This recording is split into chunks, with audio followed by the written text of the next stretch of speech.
என்னை தவிர, என் அன்பான பக்தர்களே, கிறிஸ்து நம்முடன் இருப்பாராக. கர்த்தருடைய குரல் துதிக்கப்படட்டும். நான் அருண் பி.எஸ். மட்கி. உங்கள் அனைவருக்கும் அன்பான வாழ்த்துக்கள். இன்று செப்டம்பர் 22ஆம் நாள், 2025ஆம் ஆண்டின் 9வது மாதம். இன்று நவராத்திரியின் முதல் நாள்.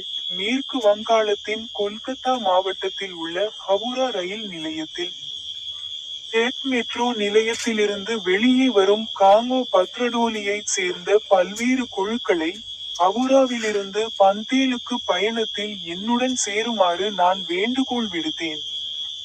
பைபிளிலிருந்து அவர் தனது வசனங்களில் ஒன்றை பற்றி பேசினார்.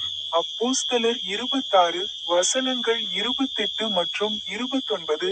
இப்போது அக்ரிப்பா பவுலிடம், கொஞ்சம் வற்புறுத்தலுடன் என்னை ஒரு கிறிஸ்தவராக்க விரும்புகிறாயா? என்று கேட்டார். பவுல், கடவுளிடம் நான் செய்யும் பிரார்த்தனை என்னவென்றால், நீங்கள் மட்டுமல்ல, இன்று எனக்கு செவிசாய்ப்பவர்கள் அனைவரும் இந்த பிணைப்புகள் இல்லாமல் என்னை போல ஆக வேண்டும். உங்கள் அனைவருக்கும் அன்பான வணக்கங்கள். எனது யூடியூப் சேனலில் உள்ள பொத்தானை கிளிக் செய்ய மறக்காதீர்கள்.